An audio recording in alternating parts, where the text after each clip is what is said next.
My name is Amanda Strack, and I am one of the conservation coordinators for Jordan Valley Water Conservancy District.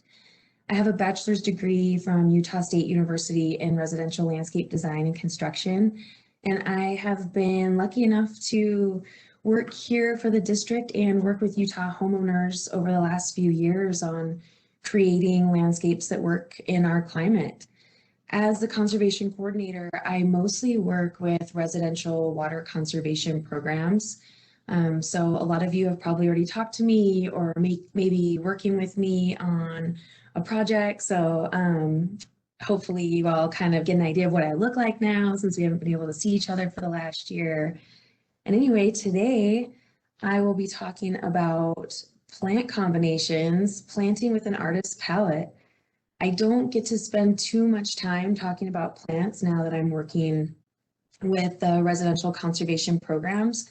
So this class was really fun for me to develop. However, it was also really challenging because there are just so many great plant combinations out there. So I tried to narrow it down. I knew I had to keep it to 30 minutes. So just know that even though these are the ones I'm showing and sharing today, there are just so many out there, and I would definitely recommend coming to the garden, walking around.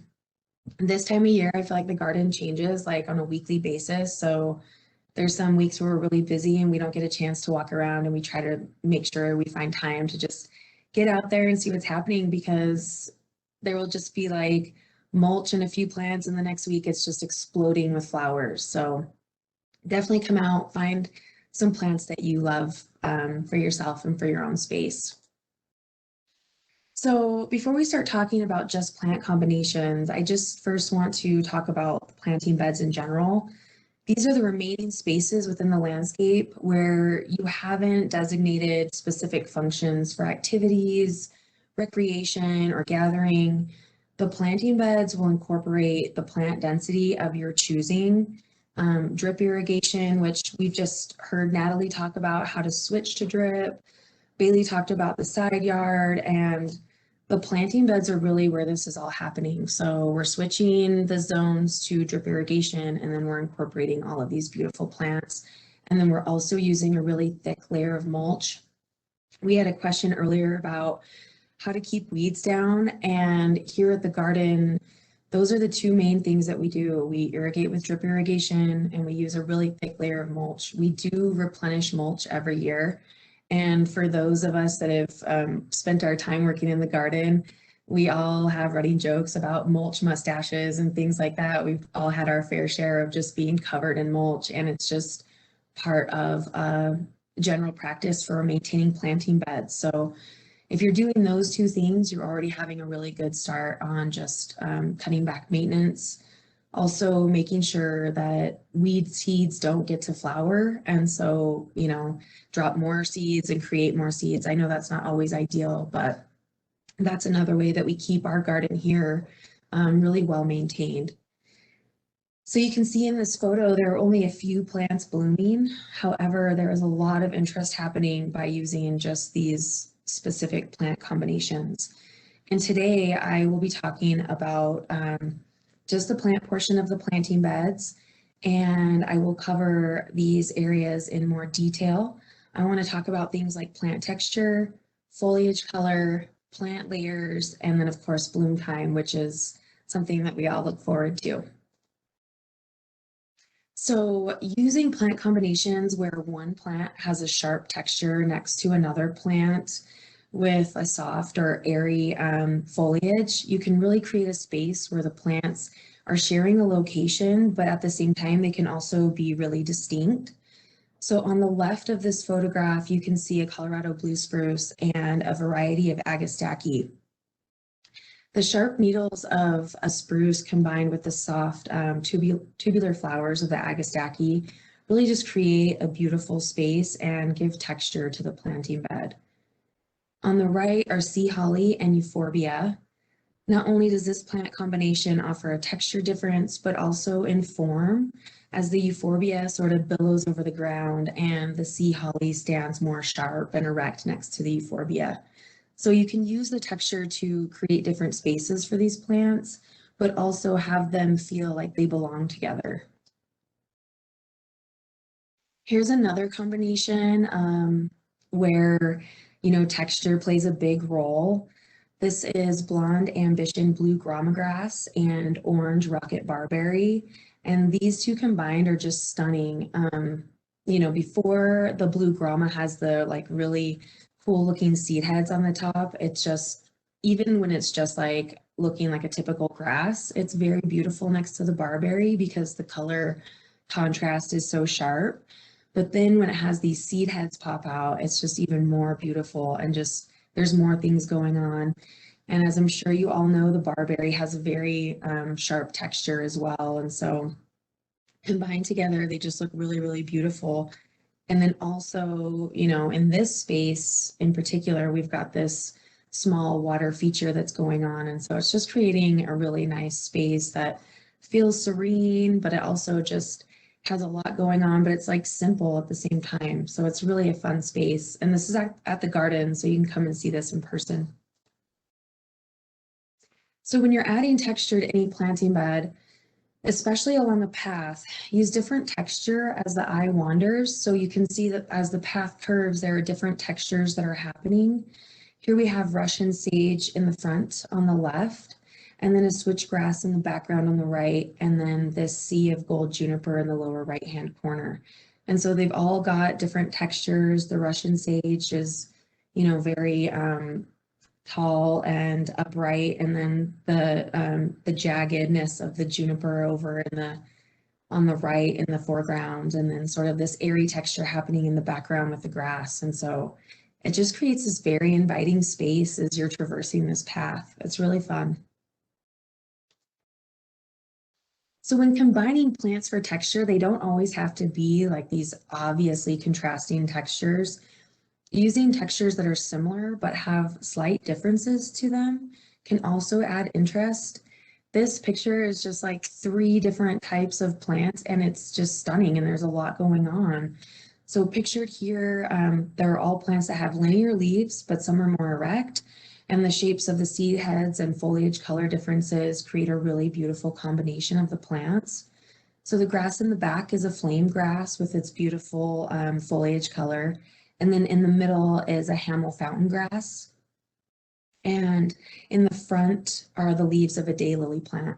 So you can see that the texture is kind of similar, but there's just like small enough differences and the differences with the foliage too that just add a lot to a very small space.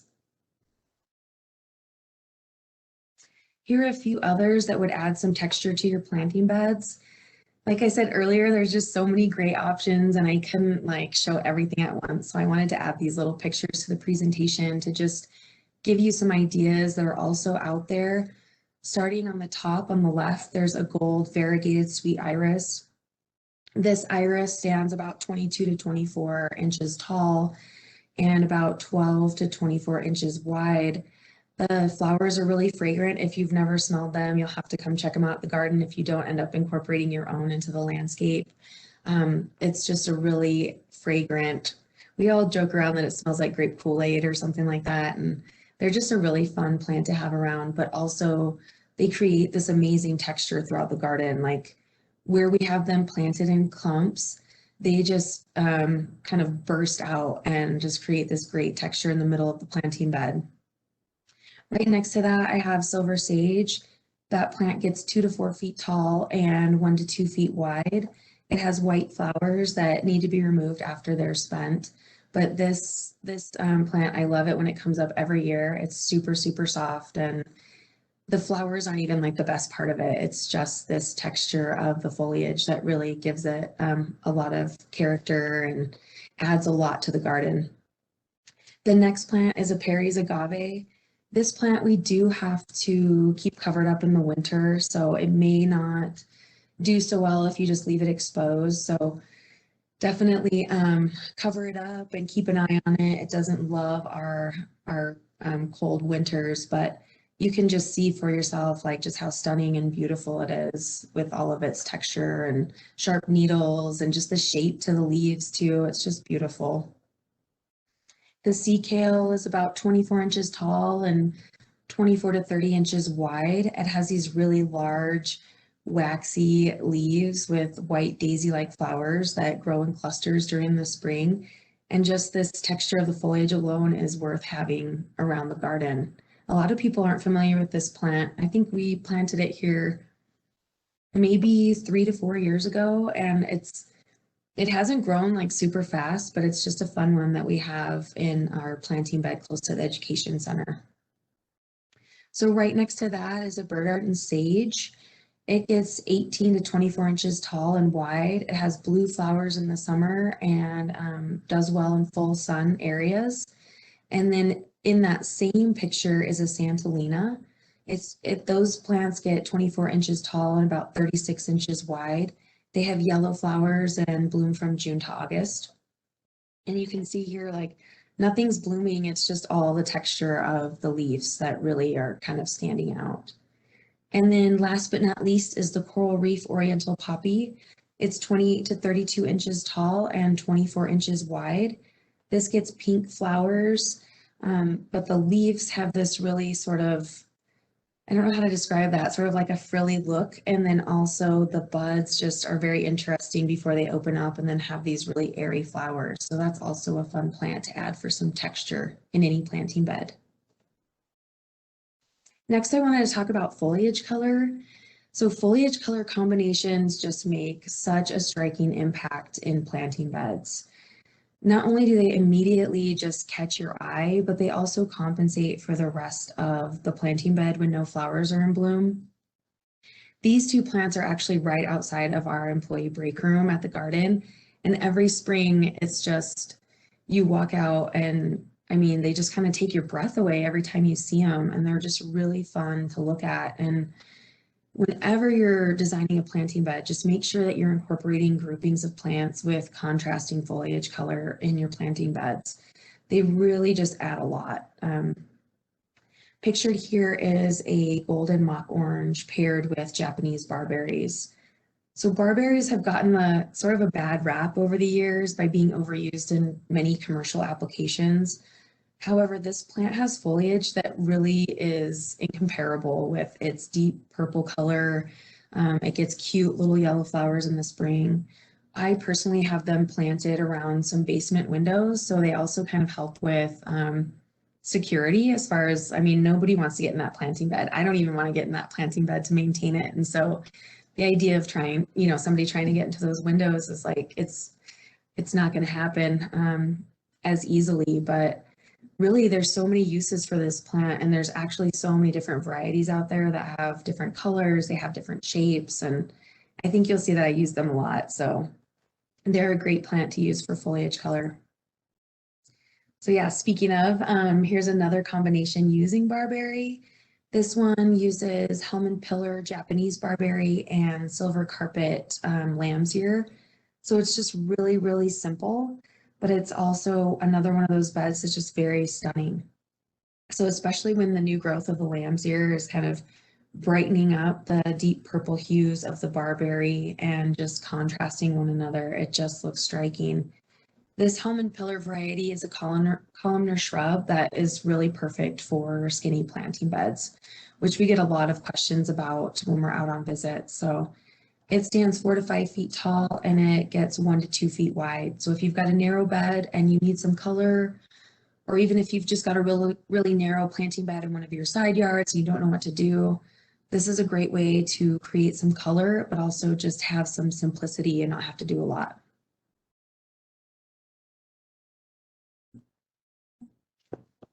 Here's another image where it shows that there's a lot happening in this photo, but there's hardly anything blooming, if anything at all. I think maybe some candy tuft down here in the corner or something, but it just looks stunning.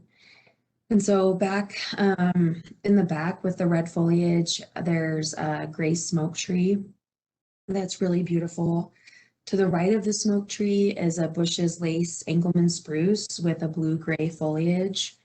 And then to the right of that is an Ember Waves Western Arborvitae, which adds a golden tinge to the planting bed. To the right of the Arborvitae is a Blue Softy Engelmann spruce with its plump shape and its really pretty blue foliage. And then the Sea of Gold Juniper on the bottom in the corner. Let's see, I'm sharing this screen. So it's this one right here. It's just adds another burst of gold. So it adds a little bit of repetition with that gold in the arborvitae and then also the gold in the juniper. So you can see that just foliage alone just does a lot for a planting bed. So if you haven't thought about incorporating that, you definitely should add that to your planting bed. And then here are some extra plants just for some foliage color options. And these are some of my favorites. So going from left to right, starting at the top, there's a gray smoke tree with some euphorbia at the base of that. So you can see that the lower branches, when they're next to the euphorbia, they just have that really beautiful contrasting color. Next to that is an Angelina stonecrop. That's a great infill plant. It has these cute little star-shaped leaves that, or not leaves, sorry, yellow blooms that are also gorgeous. So another benefit to the plant. And that's one thing too, a lot of these plants, they have multiple benefits. They have great texture, they have beautiful flowers. Like with these ones that I've picked out just for foliage, some of them also have really great flowers as well. So they're doing multiple things for you. And so finding plants that can sort of fill a lot of different things that you're trying to create in the garden, they're the best ones to use.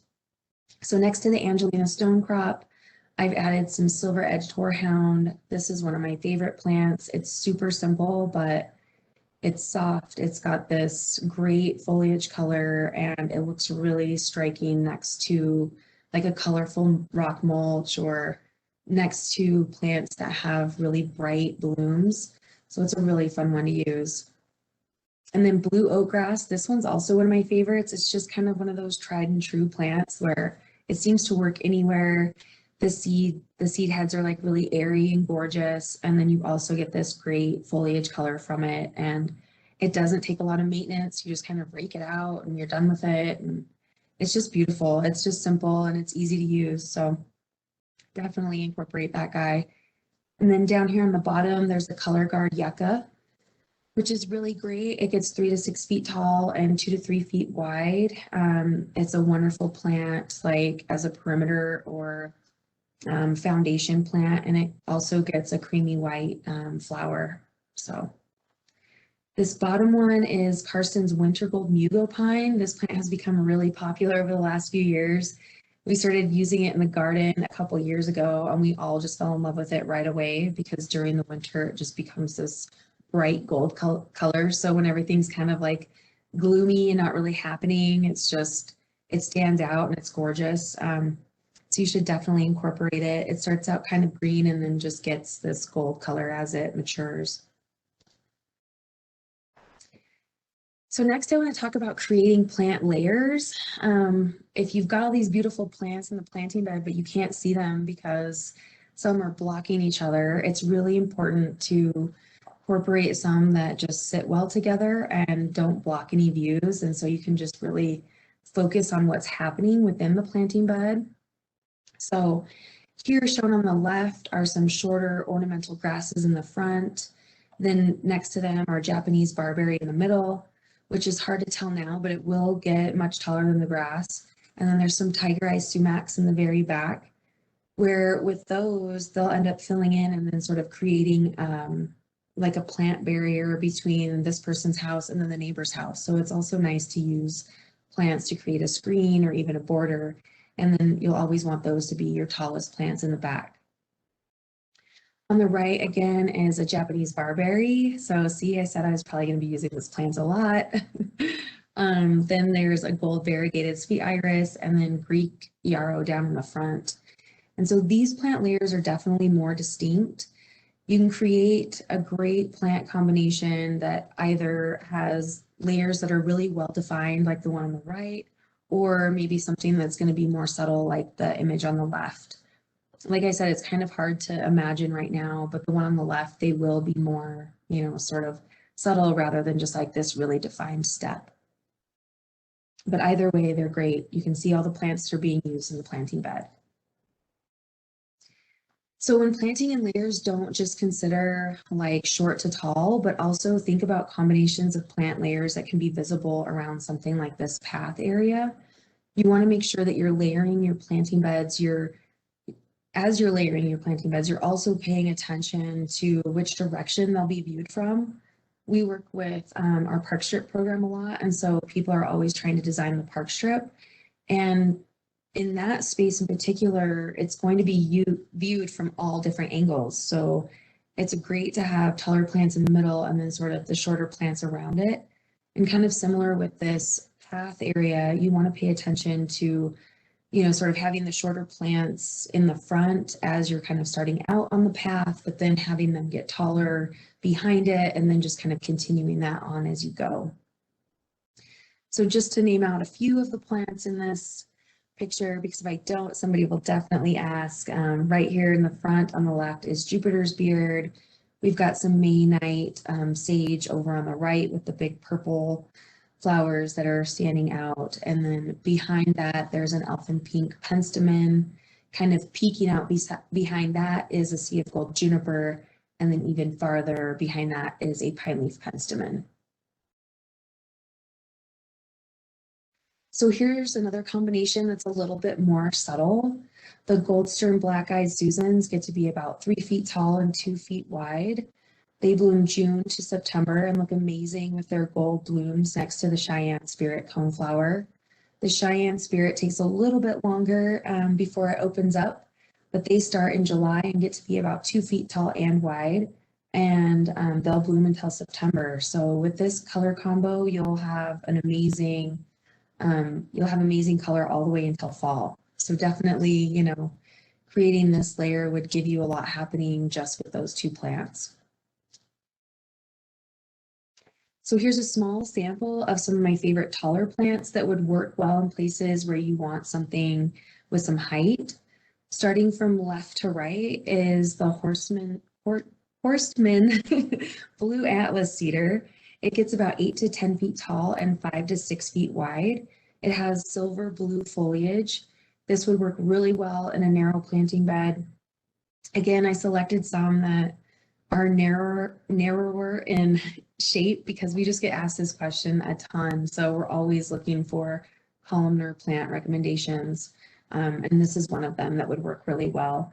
You definitely wouldn't want to use more than one of these within a planting bed because it's just a great plant to create some interest with the wonderful foliage and texture that it has. Right next to it is a Santa Fe Maximilian sunflower. These get 6 to 8 feet tall and 4 feet wide. They do move around. Like if you plant one little clump of these, expect to have a lot. So I wouldn't recommend using this in a narrower planting bed. This is definitely one where you want like in a perimeter planting bed where you've got a bunch of space, but these flowers are so gorgeous in the fall. I have some at my house and every time when I look out on the deck and see these every fall, it's just amazing. And so they're a really wonderful plant to have, and they can just kind of be in the background where you've got other things going on. And then next to that, I chose the fine line buckthorn. This one gets 5 to 7 feet tall and 2 to 3 feet wide. It has this dark green foliage, but the foliage itself is also really unique looking. And so it's a wonderful plant to use. And in fact, we heard recently that it's being overused because we've recommended it so often in our visits, but it's definitely one of our favorites, so I still had to recommend it today. And then next to that is the Blue Ice Arizona Cypress. This is another one that it's just amazing at the garden, and it kind of gets overlooked because it's just tucked away in our employee parking lot. But so we're kind of the lucky ones that only get to see it every year, but it is just stunning. And if you've got room for it, I would definitely recommend using it. It gets 20 to 25 feet tall and it spreads about 10 to 12 feet. But the foliage is just gorgeous and the color on it is amazing. And then next to that is a black lace elderberry. These get 6 to 8 feet tall, although I want to say I've seen them out in people's landscapes where they're like 10 to 12 feet tall, and they also get about 6 to 8 feet wide. We've also recently seen them where they've been pruned to look like trees. And it's just been really interesting to see because I want to say we've seen it like at least 3 times this year in different at different homes. And so I don't know if it's a common practice or not, but it definitely gave it a really unique look to it. So these would all be great plants to use in the background of your really wide planting beds. Here are some great options for some medium plants. At the top left, I've got a Snow Day Surprise Pearl Bush. These plants are just going off at the garden right now. They are so beautiful. Almost always, every time I walk by, I see people stopping and taking photos of them. They get 3 to 5 feet tall and wide, and the prolific white flowers are just, I mean, they're just amazing. Beyond Midnight Bluebeard.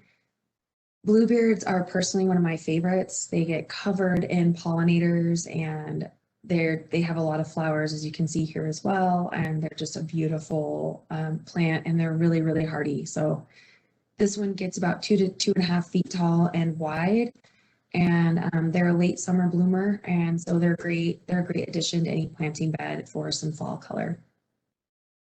Next is a Carol Mackie Daphne. These get 2 to 3 feet tall and wide, and about 3 to 4 feet, or 2 to 3 feet tall and about 3 to 4 feet wide. They have really fragrant pink flowers in the spring, and then they have these variegated leaves that also give it a lot of interest. Down on the bottom is a dark tower penstemon. These get 1 to 3 feet tall and about 1 to 2 feet wide. And the burgundy foliage on these is just really great to add to any planting bed. And then it also has these cute little pink flowers from May to June. Snowcap Shasta daisies. These ones, I feel like a lot of times I tend to neglect white flowers in my own garden at home. And this Shasta daisy is a great plant to just kind of add where you need a little burst of white in the planting bed. These get 18 inches tall and about 10 inches wide. These white flowers show up from June to August, and this is a great infill plant. And these can do well in sun to shade. So you've got sort of some options there with your planting beds around your specific landscape. And then last is this Blaze Little Blue Stem. It gets 2 to 3 feet tall and 18 inches wide. The grass blades start out as a light blue in the spring and then darken in the summer until it turns this rusty red in the fall. And we usually leave these up throughout the winter. And so a lot of times these guys are just like one of the few things you see around and just look so beautiful when the ground is all covered in snow.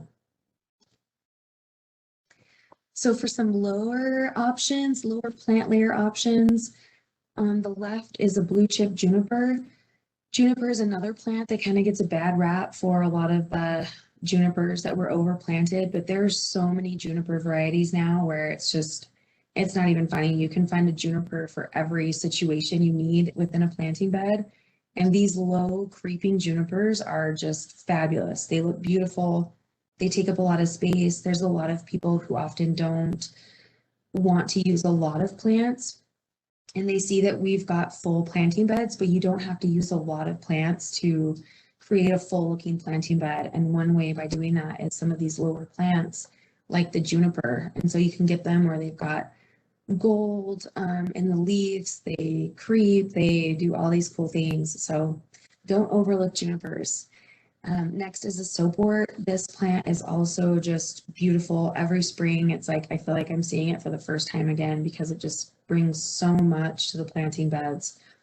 It blooms sort of in the late spring. It gets about 8 inches tall and about 24 inches wide, and it just looks really gorgeous. Next to that is a Canna Creek buckwheat. These guys get 12 to 24 inches tall and wide. They have yellow flowers in the summer, and then they have a really extended bloom season, so it means that they bloom longer for than most other plants. And then they also get this beautiful fall foliage, and it is an evergreen. So this is one of those that's also my favorite.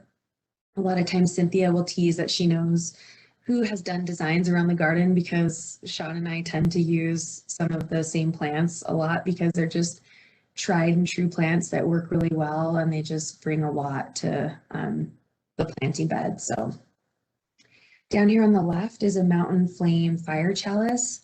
These guys get 3 to 4 inches tall and about 15 to 20 inches wide. They bloom summer to fall, and they're a great border plant. They're also really wonderful for pollinators. They have tubular flowers that hummingbirds just love, so it's a great addition. Next to that is a golden storksbill. This one gets 8 to 10 inches tall and 10 to 24 inches wide. It has late spring blooms as well. It's blooming right now. And it has cream colored flowers, and it's just really beautiful. Gray creeping germander is this one on the bottom on the right. It gets 2 to 3 inches tall and 18 to 24 inches wide. It has purple flowers, and it's also got a silver green foliage. So next I'm going to talk about bloom time, because another great way to combine plants is just based on when they're blooming.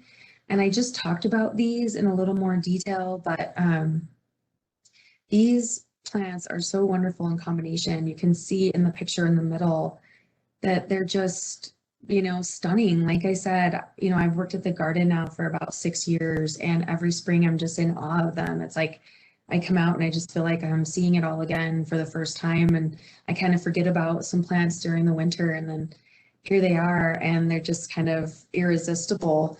So the soapwort and the golden storksbill are just surrounding these variegated irises, and they're just creating a really gorgeous and simple space. The golden storksbill is soft and just really has this flowy look with these its fern-like foliage. And it just works really well in combination with the soapwort that is also creating this really gorgeous blanket just covering the ground.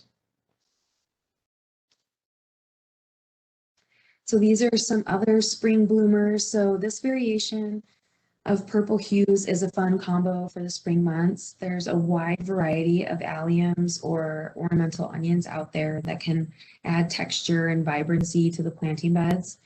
In combination with this Rocky Mountain penstemon, which is also one of many varieties of penstemon that are available, you can create sort of a monochromatic space within the garden. I feel like usually it feels really intuitive to combine plants that are in contrast with one another, but it can also be just as gorgeous to have plants with similar colors that are all together, but just slightly different hues of the same color. So these are some really great options. This ornamental onion gets about 24 to 30 inches tall and 12 inches wide. You want to cut the leaves back to the ground once they begin to die back, but it has these large purple spheres that just exist from mid to late spring that are really fun to have around. And we have a variety of them around the garden. Some of the spheres are smaller, some of them are really, really big, and some are sort of a deeper purple, where some are lighter. So like I said, there's a big variety out there that you have some options to choose from. And then this Rocky Mountain penstemon is 24 inches tall and about 36 inches wide, and just has these really pretty spoon-shaped purple, purple flowers with these spoon-shaped leaves. So it's a really fun plant to have. These plants are a really great combination to have together because once they're established, they require very little supplemental water. So we had a question earlier about, planting some perennials in the side yard that would do great and don't need a lot of water. And these are actually two of them that would definitely fulfill those requirements. These are both very xeric plants. The reddish orange flowers of the Mexican hat look beautiful next to the yellow chocolate flowers. So chocolate flowers are very fragrant, which give them their name. And for the longest time, when I first started working here, it was like, I just don't see how they smell like chocolate. And then all of a sudden it just kind of happened one day, and it was like, wow, okay, it's like a Hershey's bar just right there in the garden. It's so weird. But these flowers are really fun. And then they also have these bright green bracts that are showy when the blooms are gone. So it has sort of multiple layers of interest going on. And then the Mexican hat has this fun cone-shaped center, which is surrounded by burgundy yellow flowers that look like they're just kind of falling away from the center of the plant. So they're really fun. and they get 12 to 36 inches tall and 12 to 18 inches wide. And they bloom best in full sun from May to August. So this is a great one to just have like some long blooming plants and that don't require a lot of water. This is another long blooming variety. I know that Sean mentioned the Soul Dancer Daisy earlier, and that's because it's one of all of our favorites. As soon as we realized just how prolific this plant bloomed, it was like, okay, there's no going back. And we all kind of started using it in all of our designs or at home. And this plant combination is just really fun. Both of them bloom for a long time and are just really great to have around like a border or, you know, just kind of along a path. You've got nice little bursts of color. And so they're a wonderful combination. The Coral Canyon Twin Spur gets 15 inches tall and 18 inches wide. It blooms May to October and just has these really beautiful pink blooms. And then the Soul Dancer Daisy gets about 15 inches tall and wide as well and has yellow blooms again from May to October. And I want to say there's been some years where it has started blooming in March and didn't stop until November. So granted, that was in a space where it was like getting really good southwest exposure. So depending on where you have it, it may react a little bit differently, but we have seen this plant just bloom all year long, nonstop. So here, I wanted to share some hues of purple and orange because I think they make a really beautiful, colorful combination. And not only that, but there's also just many plants with these colors of flowers, so the options are limitless. These guys in particular bloom in the summer, and so you definitely don't want to forget to incorporate some plants that bloom in fall as well. You want to ensure that pollinators are able to find food late in the season, but if you're looking for some summer bloomers, these ones look well together. The orange butterfly weed grows 12 to 30 inches tall and 12 to 18 inches wide. It has these beautiful orange flowers that you can see, and you can also see pollinators love them. It attracts butterflies and just has really cool seed pods that split and release these silky-tailed seeds as well. So those are really fun to sort of have around the garden as well. This monk aster gets 28 inches tall and 14 to 16 inches wide. It has a long-lasting lavender flower that appears in summer and then actually ends up blooming until fall. Here, the gold and orange are just another great combination of colors for some fall blooming plants. This fireworks goldenrod creates quite the show, just like the name suggests, and it's carpeted by the fire chalice. This Wasatch fire chalice has tubular flowers which attract hummingbirds, and it's just a gem to have in any planting bed. It really works well as a border plant or even hanging over a rock wall. I feel like this is another one that just we all kind of favor a little bit. We really enjoy having it around for its shape and its fall color. The fireworks goldenrod gets 2.5 to 3 feet tall and wide.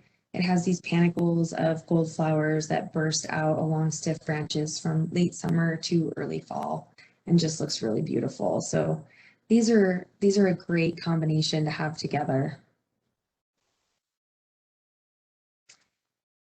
And then again, I just wanted to show you what the planting bed can look like with all of the right combinations within it.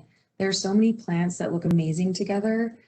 Just remember that if you plant something that doesn't fit or doesn't look the way you planned for, you can always transplant it somewhere else. A lot of times we talk to people that are feeling really nervous about what to plant or whether they chose the right thing, but plants are pretty forgiving and you can move them around if you need to.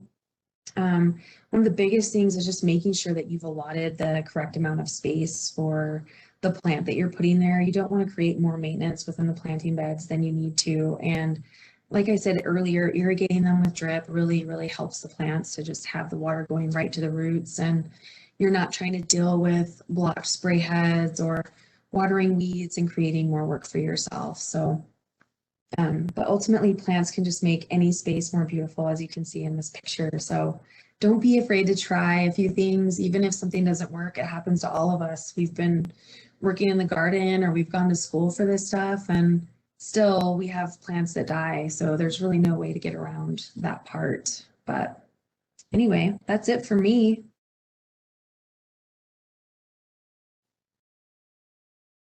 All right, thanks, Amanda. Great presentation. You're Uh, welcome. it makes me want to be out in the garden right now, actually.